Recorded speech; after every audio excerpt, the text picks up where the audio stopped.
So லாஸ்ட்டா நான் போட்டிருந்த ஒரு வீடியோவுக்கு ஒரு 100ல ஒரு 1/4 பயங்கரமான ஹேட் கமெண்ட்டு. லைக் என்ன வந்து திட்டி போடுறத தாண்டி, அவங்களே அடிச்சுக்கிறானுங்க. மாத்தி மாத்தி திட்டிக்கிறானுங்க. என்னோட வீடியோவுக்கு கீழ வந்து மாத்தி மாத்தி அடிச்சுக்கிட்டு சண்டை போட்டுட்டு இருக்காங்க. ஸோ அதெல்லாம் பார்க்கும்போது லைக் இதுக்கெல்லாம் நம்ம ரிப்ளை பண்ணணும்னு அப்படியே விட்டுட்டேன். பட் அது ஒரு தனி வீடியோவா போடுவோம். ஸோ நான் வந்து சில விஷயங்கள் தப்பா சொல்லிட்டேன். சுப்ளெக்ஸ சூப்பர் லைக் சூப்பர். அது சின்ன வயசுலேருந்து நம்ம பார்த்தத நான் தப்பா தான் நம்ம ப்ரொனவுன்ஸ் பண்ணிட்டு இருப்போம். அப்படியே சொல்லி சொல்லி பழகி எனக்கு அது வந்து சுப்ளெக்ஸ்ன்னு நம்ம தப்பா சொல்லியிருக்கோங்கிற அந்த மைண்ட் செட்டே இல்ல. நான் அதே மாரி சொல்லிட்டேன். அது தப்பு தான். அண்ட் நெறைய பேர் சொல்லியிருந்தீங்க ப்ரோ இது வந்து சுப்ளெக்ஸ் இல்ல. அதே மாதிரி எக்ஸாம்பிளுக்கு போட்டது ஜெர்மன் சுப்ளெக்ஸ். நீங்க அத வந்து மாத்தி போட்டுருக்கீங்கன்னு சொல்லியிருந்தீங்க. ஸோ ஃபைன் அதெல்லாம் நான் ஏத்துக்கிறேன். ஆனால் ஒரு சில கமெண்ட்ஸ்லாம் கொஞ்சம் ஒரு மாரி தவறான மைண்ட் செட்ல மாத்தி மாத்தி திட்டிக்கிறதும் அண்ட் சில கொஸ்டின்ஸ்லாம் ரைஸ் பண்ணியிருந்தாங்க. அது எல்லாமே இந்த வீடியோல பார்க்கலாம் ஒண்ணா. ஹே ஹாய் கைஸ் நான் உங்க ரெக்ஸ்லே. அப்போ ஆரம்பிக்கலாங்களா? விஷயம் அந்த வீடியோ சண்டை மூட்டி விடுற மாரி ஆயிப்போயிடுச்சு. ஸோ, அதில வந்து கமெண்ட் செக்ஷன்ல "டேய் மாத்ரா வரலனா காலி திரும்ப காஜ்ல புஷ்பம் வைக்கிருக்கும்னு" ஒரு சைடு.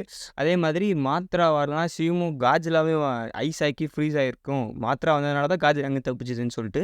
ஸோ 2மே உண்மதான். இங்க வந்து மாத்ரா வரலனா காங் செத்துருக்கும். அதே மாரி அந்த இடத்துல மாத்ரா வரலனா காஜ்ல ஃப்ரீஸ் ஆயிருக்கும். ஸோ ஈக்குவல் ஆயிடுச்சா? Points draw. ஸோ 2 பேருமே இப்போ கொஞ்சம் அடங்கிக்கோங்க. அண்ட் அடுத்து இன்னொரு ஒரு கமெண்ட். இந்த கமெண்ட்ட பார்த்தா எனக்கு சிரிப்பு தான் வருது. இந்த மாரி நெறைய பேர் கமெண்ட் பண்ணிட்டு இருந்தாங்க. லைக் இதுக்கு வந்து நம்ம 2 வருஷத்துக்கு முன்னாடி அந்த படம் வந்தப்பயே நான் இதுக்கு ஒரு வீடியோ போட்டு பேசிட்டேன். இருந்தாலும் மறுபடியும் சொல்றேன்.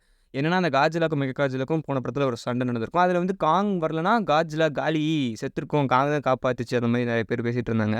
ஒரு விஷயத்த புரிஞ்சுக்கோங்க. அது வந்து ரோபோட் அண்ட் அதுக்கு வந்து குடுக்கப்பட்ட டேட்டா எல்லாமே காட்ஜிலாவுடைய மூவ்மெண்ட், அதோடைய அட்டாக், அதோட வீக்னஸ் எல்லாமே அதில செலுத்திட்டாங்க. அதே மாதிரி அதோட சண்டை போட்டு ஆல்ரெடி தோத்த ஒரு மிகப்பெரிய மான்ஸ்டரான Ghidorah. So already tough fight குடுத்துருக்கோம். ஆனா தோத்து இறந்து போனதுக்கப்புறம் இதோடைய மூளைய யூஸ் பண்ணி திருப்பி இந்த படத்தில கொண்டு வந்திருப்பாங்க.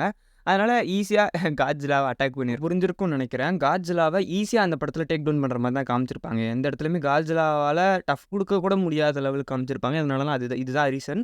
பட் காங்கோடைய ஒரு புது மான்ஸ்டர் இதுவரைக்கும் அது பார்க்காத ஒரு மான்ஸ்டர் ஈஸியா மனிதர்கள் போல 2 கைகள் வச்சு ஈஸியா அடிச்சிருச்சு.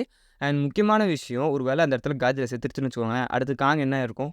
அஃப்கோர்ஸ் காங்கையும் போட்டு தள்ளியிருக்கும். அவ்வளோதான் மொத்த உலகமே நாசமாகற மாரி தான் முடிச்சிருப்பாங்க.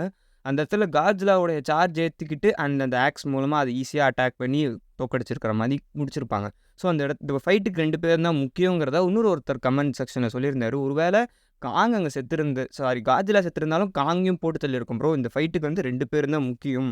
அப்படின்னு சொல்லியிருந்ததோட விட்டுருந்தா நல்லா இருந்திருக்கும். அவர் வந்து இந்த படத்துல காங்க கொன்னு இருந்தா இந்த மாரி கமெண்ட்லாம் வந்திருக்க தேவையில்லையேன்னு சொல்லியிருந்தாரு.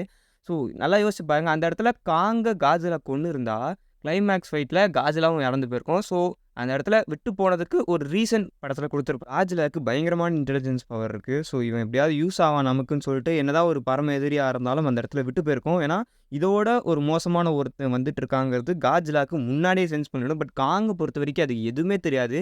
இவன் நம்மள அட்டாக் பண்ண வரான். நம்ம திருப்பி அடிக்கணுங்கிற அந்த ஒரு மைண்ட் செட்ல மட்டும் தான் படம் ஃபுல்லா அடிச்சிட்டு இருப்போம். அண்ட் கடைசி தான் ஜியா சொன்னதுக்கப்புறம் தான் காங்கு புரிஞ்சிருக்கும். ஸோ இப்போ உங்களுக்கு கிளியர் ஆயிருக்கும்னு நெனைக்கிறேன். இதுக்கு மேலேயும் உங்களுக்கு ஏதாவது சந்தேகம் எழுந்ததுன்னா மறக்காம கமெண்ட் பண்ணுங்க. நான் எல்லா வீடியோலயும் நம்ம ஆர்எக்ஸ் ஃபோர்ஸோட ஒரு கமெண்ட்டுக்கு ரிப்ளை பண்ற மாரி ஒரு செக்மெண்ட் வச்சிருக்கேன்.